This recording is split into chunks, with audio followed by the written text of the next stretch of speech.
If you're sitting in the United States or Europe right now, you've probably never used a Chinese app. But the reality is, if you want to know how the internet will develop, China, the land once known for its cheap ripoffs, has actually become a guide to the future. You know, the internet is the internet. But for China, the internet is more like an intranet. It's largely walled off from the Western world by this incredibly complex system of filters and blocks that we call the Great Firewall. And basically, the Great Firewall blocks any foreign site the Communist Party doesn't think it can control. So that means there is no Facebook, no Twitter, no Google. Instead, what filled the internet vacuum was a generation of Chinese copycats that have grown into huge companies. So for Google, you had Baidu. For YouTube, you had Youku. For Twitter, you had Sina Weibo, and the list goes on and on. It's almost as if the Chinese internet is a lagoon as an aside to the greater ocean of the internet. And in that lagoon, there are these swamp monster apps that bear some resemblance to the creatures in the ocean, but are mutated in some ways because they evolved in a different kind of environment. But things have started to shift in the sense that before, no one outside of the lagoon really cared about the swamp monsters. But now all of a sudden, some of the features they've developed are so amazing that Western apps are trying to copy them. And the greatest example of this is WeChat. WeChat is an example of, for lack of a better word, a super app. It's a Swiss Army knife that basically does everything for you. It's your WhatsApp, Facebook, Skype, and Uber. It's your Amazon, Instagram, Venmo, and Tinder. But it's other things we don't even have apps for. There are hospitals that have built out whole appointment booking systems. There are investment services. There are even heat maps that show how crowded a place is, be it your favorite shopping mall or a popular tourist site. The list of services goes on basically forever. But it's not the variety of things you can do on WeChat that makes it so powerful. It's the fact that they're all in one app. So why does that matter?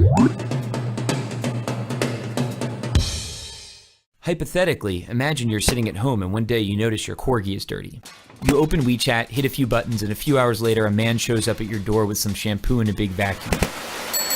Your dog gets cleaned and he looks great. You take a photo, you share it with your friends, and tag the dog cleaning business. You haven't left the app. Your friend who likes Hello Kitty and works a boring office job is slacking off at work and looking at WeChat. She sees the photo of your clean corgi. She decides she wants her poodle clean. She clicks the tag on your photo and orders the same service. Within seconds, the man with the big vacuum is on his way to her house. She pays him, and he's happy because he got paid instantly on WeChat. She starts chatting with you to thank you. Neither of you have left the app. While chatting, she tells you about a new hip noodle joint. She says, you have to come. It's a schlep, but you accept. She orders food while still at her desk. You order a taxi. She pays for the food. On the way to her house, the man with the big vacuum invests the money he earned from both of you into a wealth management product that's probably a little too risky. Neither of you nor the man with the big vacuum have left the app. Both of you arrive and the app tells the kitchen you're there. Your WeChat profile photo pops up on the wall. It's an old photo from the year you had that weird part in your hair. Of course she makes a comment. Your food is served.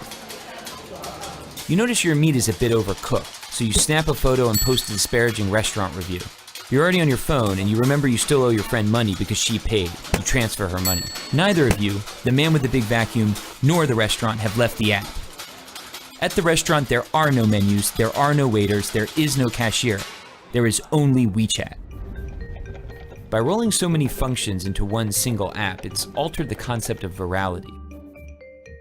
It's no longer just videos or images or tweets that can go viral. It's a dog washer, noodles, all sorts of companies and products that get the push of a social network. Here in China, that network is 700 million people. Sounds great, right?